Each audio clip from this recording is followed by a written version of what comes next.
top 10. Gotta learn from the wise women and men. All my life, like 9 for my top 10, top 10, 9. This one's for my top 10. Hey, it's Evan Carmichael, and I make these videos because chances are you are the most ambitious person in your circle, but you know you're capable of more, and you get that push by surrounding yourself with the best. So today, let's learn from one of the best, Dean Graziosi, and my take on his top 10 rules to success. Enjoy. Okay, let's kick it off with rule number 1. Win when nobody is watching. Life is short. It's going by a gazillion miles an hour. We got one shot at this. We might as well squeeze every bit of juice out of life we possibly can. So, with that said, the lesson I taught my daughter, my son too, I could have a great story to him, but I love keeping these around 7-8 minutes so you can get some wisdom, get some, and go out and take action with it. Winners win when no one else is watching. How many foul shots do you think Michael Jordan took when no one else was in the gym, right? How many shots did Wayne Gretzky take when no one else was on the ice, right? How many times has LeBron James practiced and woke up sore and couldn't move that no one else sees? Yes, he gets the glory. Everybody goes nuts. Me and Tony every year invites me to the finals, and I'm blessed. I'm not even saying I got it. Tony gets the half court on the floor seats. Tony Robbins, those seats are probably 40 grand each. I don't even know. Invites me every year. I sit there. I watch LeBron James play 3 or 4 times now. It's unbelievable, and he gets the praise, and the audience I watched Cleveland go insane when they won. But guess what? He did that when no one else is watching. You don't get the glory. My daughter last night, everybody praised her. They won the first game. They lost the second one in the last inning. I was so disappointed. But they won the first game. I watched everybody high-fiving her. She loved it. But if she didn't practice, she wouldn't get any of that. So remember that. Doing this work, listening to this, watching this, going through my courses, other people who are playing the game, you're doing the work when no one else is watching. And when you soar, let them admire you, let them envy you. In fact, be the inspiration to pull some people with you. Rule number 2, take care of your health. Credit card parenting. I don't know if you've ever heard that phrase before. It means pay now or pay later. I don't know if you ever heard the old Indian proverb that a man with his health has 1,000 wishes, and one without has but one. I want to really emphasize the importance of keeping yourself healthy, exercising, eating right. Now, you might say, wow, what has this got to do with success? It has everything to do with success, because here's what I know. If you don't pay now, like the credit card parenting, if you don't take care of yourself now, if you put off until tomorrow that you're going to start eating better or start moving or start exercising, it compounds. And it's that much harder not only to get in shape, but it's hard to reverse it. I mean, listen, if you could fast forward your 75-year-old self and you knew you were visiting the hospital on a weekly basis, you were sick, you had a disease, you had diabetes, you weren't as healthy as you could be, you'd do anything in your power to change that today. Rule number 3, choose who you listen to.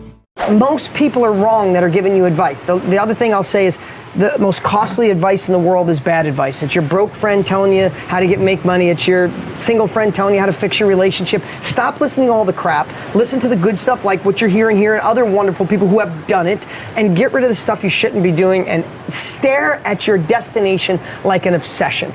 Rule number 4, acquire wisdom through knowledge. Knowledge, amazing, you need it. Following others who have conquered the game before you and are crushing it. You need it. You must get in a mastermind.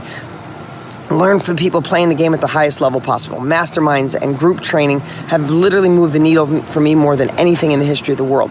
Knowledge, when it's thought through, when it's practiced, when it's in play, becomes wisdom. You're learning wisdom from most if you go to the right mastermind, the right group, the right mentor. So what's up, man? It's good to see you. I see you all over the place. I see you hustling. I see you impacting lives, doing amazing stuff on YouTube. I want to share whatever works for your following, my following today. But I want to share, dude, your book, Built to Serve. You are built to serve. There's a difference when, I've been an entrepreneur for over 30 years. I've been in the self-education industry for 24. Doesn't even seem possible. But there's a lot of people that when you kind of meet your heroes or you meet the people behind the book, a habits book, a built to serve book, a time management. It's like you meet the guy with the time management book and he's late getting on stage and stressed out of his mind in the green room. Like there's no congruency is what I wanted to say. And before we chat today, I just want to honor you and give you congruency. What you wrote in this book is really who you are, man. You are built to serve. You reach out to my team all the time and want to help with YouTube and tell us what we're doing wrong. And you're not doing it because of finances. You're not doing it because you're trying to get an edge. You're doing it just because this is who you are, man. So I love seeing you out there. I love seeing you grow. I love seeing the impact you're making. Cool, man. Appreciate it. I'm still working on accepting compliments. So I'll just say thank you. Oh, then I'm going to keep doing it through this entire thing to make you feel uncomfortable. Oh, great. Classic Dean. All right, cool. Well, also in that story, you've been really helpful in getting that book out. I remember when I came to Puerto Rico and was trying to get feedback on pre-launch, you and Brendan Burchard took time backstage while you're doing your big event. People paid all this money to come there, and you took time over lunch for 40 minutes to do a deep dive on my strategy.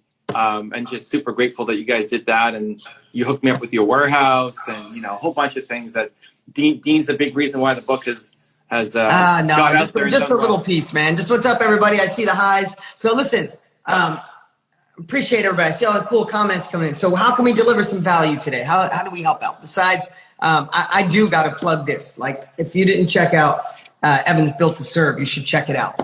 The truth is, I'm not all the way done. I freaking love it. My biggest problem is every book I read, Evan, I listen.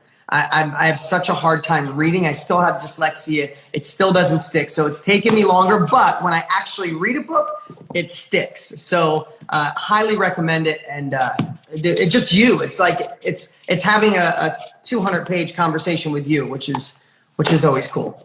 Cool, man. Appreciate it. Well, I also have an audiobook version. I read it myself. So there's always. Oh, dude, please send that to me. Rule number 5, lay a strong foundation. If you want the magic money machines, there's about 400 million of them on Facebook right now. I see all the ads make 500,000 in the first 6 months, 6 weeks to 6 figures, all these incredible ads. And listen, I am so not anti-money. I love money. Money can allow us to be a better version of ourselves. When you don't worry about money, you get to work on you, dig into the old crap of your childhood, work on your sadness, your depression, your angst, your worry, your stress, work on that. Start doing the things that can fulfill your heart, your soul. So with that, I went on that rant for a reason, because I love how much this podcast is growing, but I want to be really clear. This is about success. This is about the money, but I just go upstream a little bit further than most people. I heard a story once where it said a doctor pulls up to the stream and there's a whole bunch of people drowning, and this doctor's running out and he's grabbing people, giving them mouth to mouth, saving them, running out. He's getting overwhelmed, more and more people coming down. And another doctor pulls up, and the doctor goes, "What's going on?" He goes, "Oh my God, thank God you're here." He goes, "Come out here and help me save these people. There's so many drowning." The other doctor that just pulls up, gets in his car and starts driving off. The doctor's like, that was saving everybody's like, "What are you doing? I need your help. Why are you leaving?" He goes, "Well, you could do that, but I'm going to drive upstream and I'm going to find who's throwing these people in." Think about that. Who's throwing these people in? I want you to realize that this podcast is about going upstream and finding and creating the foundation so you can be successful in all areas of your life. Not the hit or miss, not the maybes. No, the solid foundation for long-term happiness, abundance, joy, and money. So that's why you're here. Rule number 6, differentiate want versus need. If you're starting a business or you have a business, make sure that you know the difference between want and need. So many people think, I'm going to create a business based around this thing because everybody needs this. Well, everybody needs to stop eating so much sugar. Everybody needs to eat healthier. Everybody needs to go to the gym. But people don't do any of those things unless they want to. So don't get delusioned and fall so in love with your own product or your service, knowing that people need it, because they probably do. But just because they need it doesn't mean they want it. And if they don't want it, they're not going to cut you a check for it. So differentiate the two between want and need. Rule number 7, revisit your goals. If it's July, I want to know, how are you doing with your New Year's resolutions? How are you doing with your goals for this year? Now, I don't care when it is you're listening to this. If you end up listening in January, July, November, December, it doesn't matter. But it's time for a checkup. Because if it's the middle of the year, you can do this at any time of year, it's time to decide, what goals are you lagging on? What goals are you not fulfilling at the pace in which you wanted to achieve. What goals have you given up on? What goals have you allowed to slip and you fall back into old routines? If you want to make this year better than last year, and incremental growth is amazing, even if it's a millimeter, it's growth, then it's time to do a few things. It's time to revisit your goals. You should be revisiting your goals on a weekly basis no matter what. In fact, when you really want to change your life, you revisit your goals on a daily basis. That's right. Write your goals, look at them every single day. If you don't look at them, they're just something that you want to achieve. They become a New Year's resolution that are gone by February. If you want to achieve goals, you got to write them, you got to immerse yourself in them, you got to stare at them, you got to feel them, you got to manifest them, you got to visualize they already happened. Goals just don't happen. You have to work on it. But this is a great time of year, again, no matter when you listen to this, but if you're listening to it fresh and it's July for you, you're more than halfway through the year. And sometimes, we write down too many goals in the beginning of the year. So now we're at a point where you got 4 or 5 goals and none of them are getting the momentum that you hope. Maybe it's your weight, maybe it's your income, maybe it's starting the new business. So here's my advice right now, today. Decide which goals you should just shut off. Sometimes to have a breakthrough, we have to break something. Sometimes in order to achieve, we have to quit something. We have to throw it away. So I would say if there's a few goals on your list and some of them you're just not going to hit and it's causing all of them to be delayed, then I would literally park 2 or 3 of your goals and say, I'm going to start those in the beginning of next year. But the ones that are left, you're going to achieve. Rule number 8, acknowledge your evil self. If you're listening to me, you're somebody who wants to work on your own evolution. You want to work on your own growth. You want to be a better version of you, more money, more happiness, more joy. I get that. We just talked about that, right? But man, doesn't somebody else live inside of us? Like the past version of us, the version that school may have created, or parents may have created, or an ex-spouse may have created, or your surroundings, or the news, or society, or where you grow up. And it's like we're running away from the evil bastard, that's what I'm calling him right now, living inside us while simultaneously we're being a better version of us. And all I'm going to share with you today is acknowledge it. Look out for that person. Look out for the person talking that really isn't the person that you want to be. Maybe it's the person you used to be. Maybe it's the person other people think you are, but it's not the person you want to be. And all I can say is be on the lookout. I want to tell you this story this morning. I just got back from, as I'm talking to you, last week, I jumped on a plane and flew to Marco Island and spoke at Tony Robbins' Wealth Mastery. Amazing that the Wealth Mastery students, all Tony Robbins students, you guys are all the same, on fire, motivation, inspired, ready to learn, ready to gain the wisdom. So rock that stage. It was amazing. I drive across it's where the Okeechobee lake is, across in Florida. I drove across the swamp. God, there's a better, I can't think of it, the Everglades. There it is. Oh my God, I'm not that dumb, I promise. So I drive across the Everglades. I go over to Miami, had some business there. The next day I did a podcast with Grant Cardone. That was great. But it took like 5 days, and my kids went out of town 2 days before with their mom to Indiana to see to see their family, right? So I didn't see my kids for like 6 days. So no big deal. Doesn't seem like a big deal. It's a big deal to me. Success in my life right now is keeping my business growing, learning, growing, become a better version of me, and being a badass dad. And I miss my kids. I never go any place where I'm not going to see them more than 3 days. I just don't. But I didn't see them for almost 6 days. So I get home last night, and it was a little late. Didn't get much time with them. So this morning, I really wanted to see my kids. So I got up super early. I went to the gym at 5 so I wouldn't miss them. I get back on time, and this will all make sense to you. So we'll get to the learning part of this in a moment. I get back, and I shower quick, and I make them an amazing breakfast. I cut up all kinds of fresh veggies. I saute garlic, olive oil, onions, peppers. No peppers. Didn't like peppers. Asparagus and zucchini and fresh tomatoes out of the garden. I make that up. I mix it with eggs, a couple bagels, cut up fruit. I lay out the whole table for them. I get up, and I missed my kids. I hadn't seen them, and I wanted them to run to me and be happy and joyful and so excited to see me. And they were kind of like, "Hey, what's up, Dad?" I was like, "All right." Got a little butthurt, but that's kids. And then we ate breakfast, and my daughter had forgot something that was her responsibility to forget. And I'm telling you this again, stick with me here. My daughter forgets something, and she wants us to go get it. Love and logic parenting that helps kids be more responsible. It's like, "Oh, Brie, I'm so sorry you forgot that."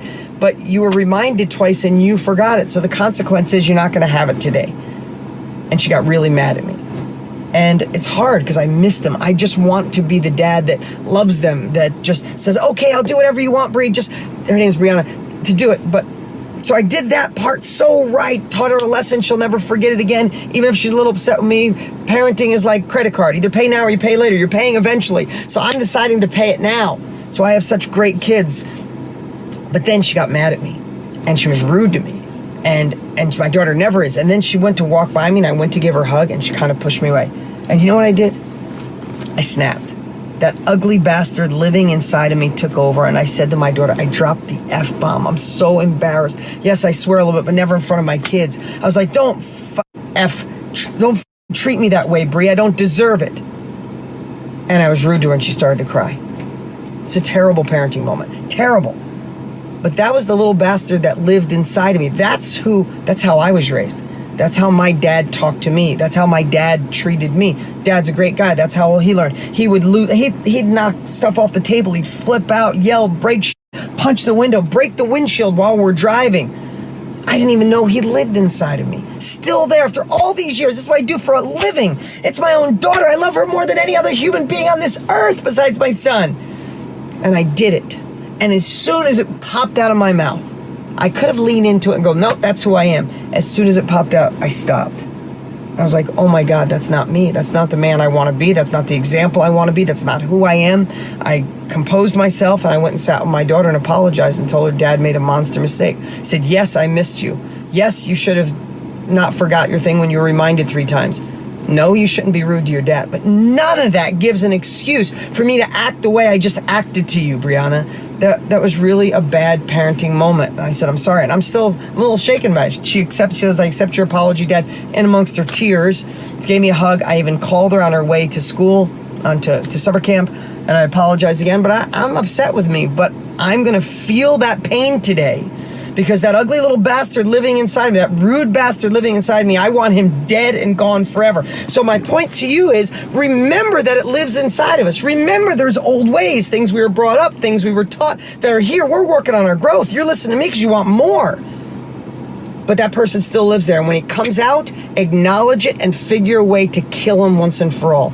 And we can do that by just being aware of it. We can do that by saying different words. We can do that by taking pauses. We can do that. And look how that makes us feel compared to doing it the opposite way. We can read more. We can learn more. We can learn from those doing it at the highest level possible instead of our own trial and error. Do exactly what you're doing. Rule number 9, forgive. I think forgiveness is one of those things that no one would ever consider as being a success habit, nevertheless a millionaire success habit. What the hell does forgiveness have to do with it? It's too foo-foo. I want the tactical money-making stuff, right? I want to get to the nitty-gritty, but here's what I know. There's only a certain amount of time in a day. There's only a certain amount of energy in a day. And not even just time and energy, the clarity of creative thinking compared to the clarity of busy thinking. Listen, you might have time, you're squeezing it in to think about your bigger future, your bigger business, making more money.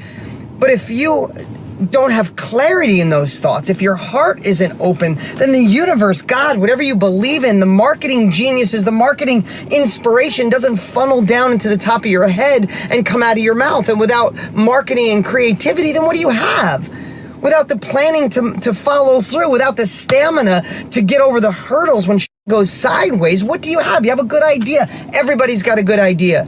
You're listening to me right now, not just because you want some magic money machine. You want the foundation for wealth and sustainability and success. If I'm wrong, then I apologize. Maybe you're looking for the quick hit, but how long does that work? Even people who hit the lotto go broke on average, right? So what the heck does forgiveness have to do with success? Everything. I think forgiveness is one of the most underutilized, not just words, but things in our world, in our ability to grow as a human. I want to give you an example. The reason this is on top of my head is my son, who just 2 nights ago when I'm recording this, won the state championship for their 10-year-old division of baseball, which was so awesome. So watching him. He did great. They did awesome. But I want to back up. My son has been on the same team since he was 4 years old, with the same coach. Love this guy. He's one of the greatest guys. His wife is amazing. He's amazing. Loves kids.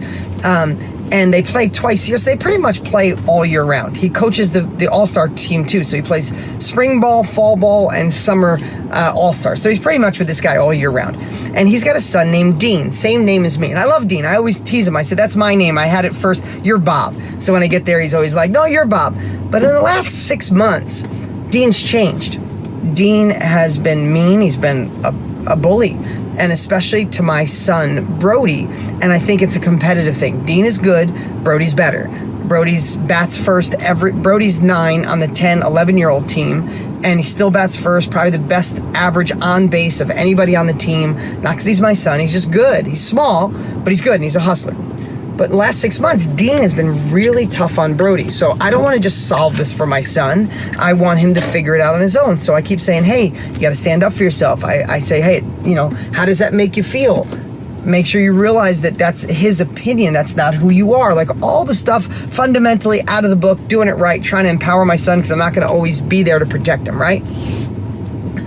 Well, the last All-Star game, as we were building up to we had the semifinals, my son gets up, goes 4 for 4. In the dugout, Dean comes up to my son because Dean is sitting. There's only one person sitting. My son is smaller than him. My son is younger than him, and his dad is the coach, and he's sitting the bench. He comes up to my son. He says, "You suck at hitting, and you're dumb." And my son said, "You're dumb for saying that." I asked him exactly what he said, and Dean smacked my son in the face. Well, Brody comes out. My son's Brody. Brody comes out of the dugout with a tear in his eye and his face red. I said, "What happened?"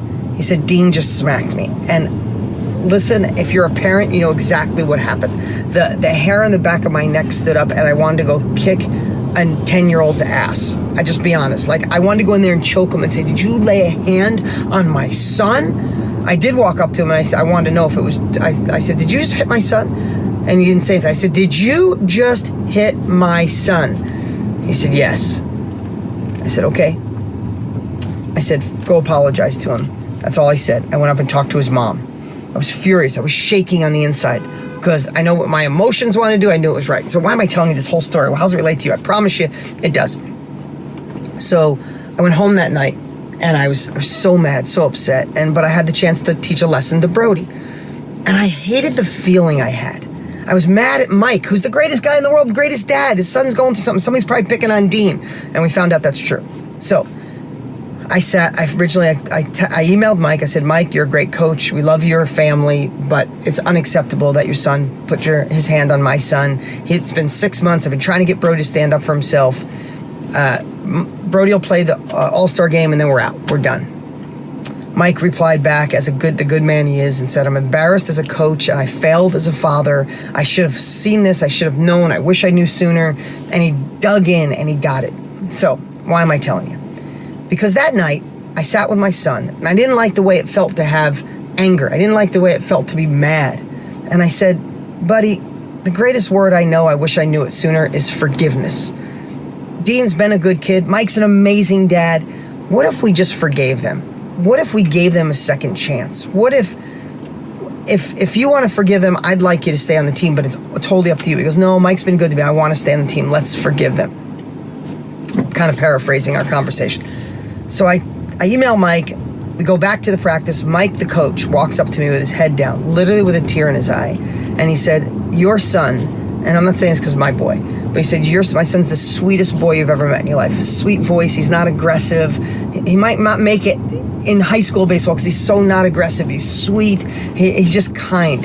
And Mike says to me, "I'm not just saying this. Your son is my favorite kid I've coached in 10 years. Your son is the reason I coach. I love that kid. My son writes the coach thank you notes. That's my son. He busts my chops sometimes, but he's amazing to everybody else." So Mike comes up, and I said, "Mike, how about this? It's past. It's behind us. Hopefully Dean can learn from it. We appreciate everything you've done, and we really love you guys. Thank you, and let's move on from here. Let's get to practice." And he had a tear in his eye, and he was like, I don't understand. If that was my son and someone did that to my son, I couldn't even look at me. I'd want to fight me." He's like, I wish I could let go of things like that." He goes, he pulled his hat off because I'm probably bald because I worry about all the stuff people have done to me. I said, "I promise you, I'm not just saying that. That's our family. We're done. Forgiveness has happened. Brody goes out.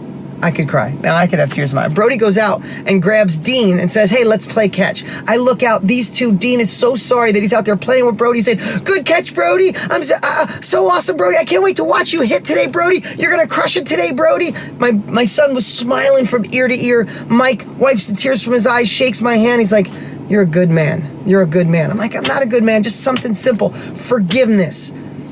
It's gone for me. It's gone for my son. He learned the lesson of a lifetime. My dad couldn't have forgiveness. My dad, his father abused him. He took advantage of him. His family abused him. So he never forgave anybody, and he lived with anger his whole life. That's probably why I'm the opposite. So how does that relate to you? Why am I doing this training on forgiveness? Because if you have somebody in your life who took advantage of you, I'm sorry. Someone who cheated, stole from you, lied to you, ruined something, ruined a partnership, caused you to go bankrupt, caused you to lose a job. It sucks, but guess what? If you haven't forgiven them, it's only hurting you because there's only so much time, effort, and energy in a day.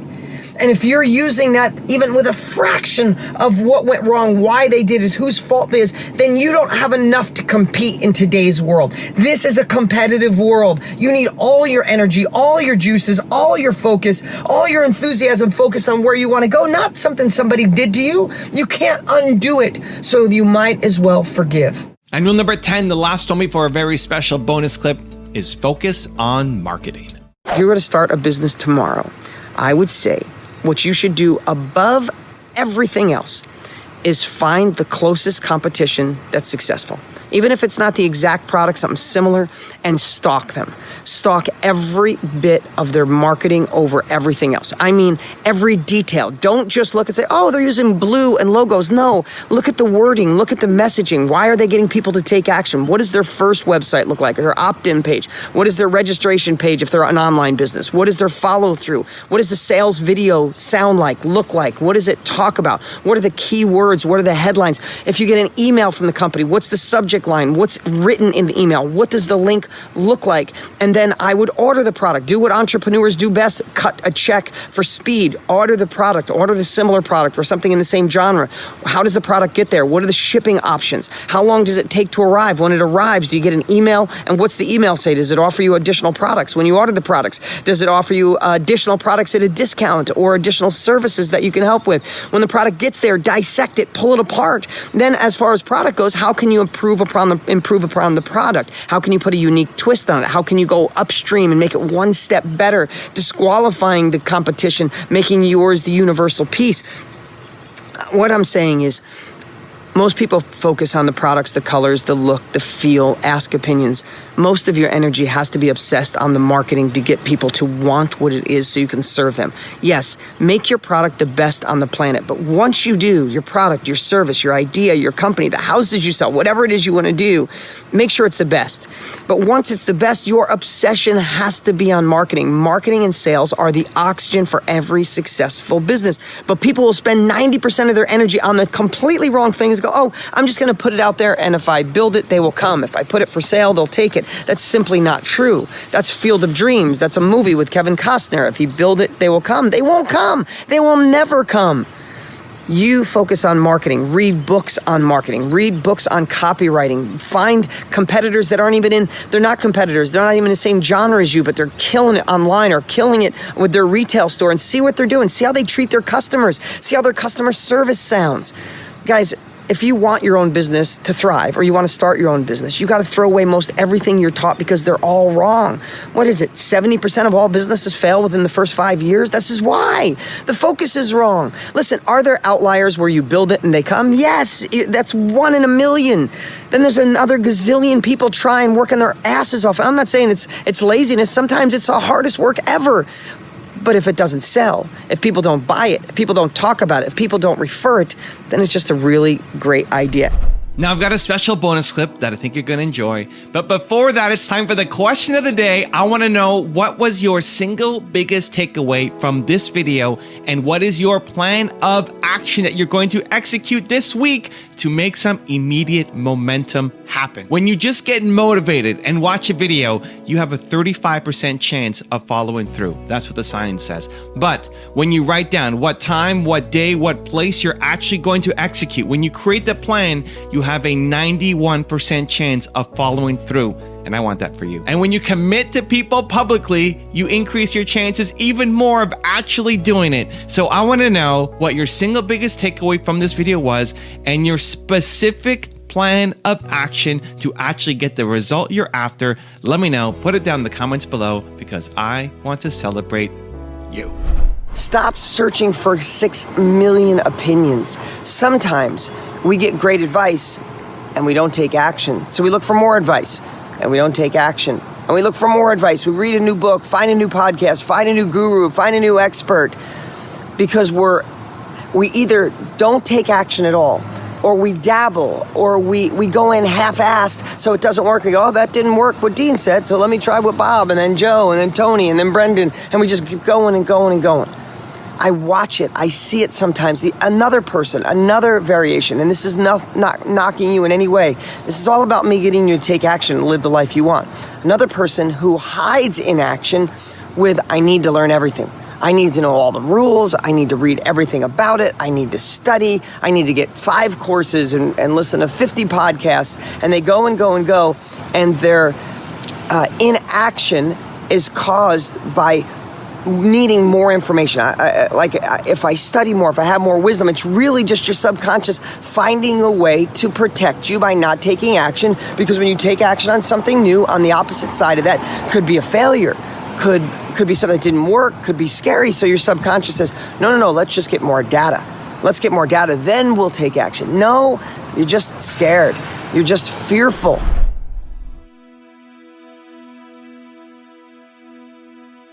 If you want to change your life in the next 30 days for free, check out my training right here below. Or if you want 10 more awesome rules from Dean Graziosi, check out the video right there next to me. I think you'll enjoy them. Continue to believe, and I'll see you there.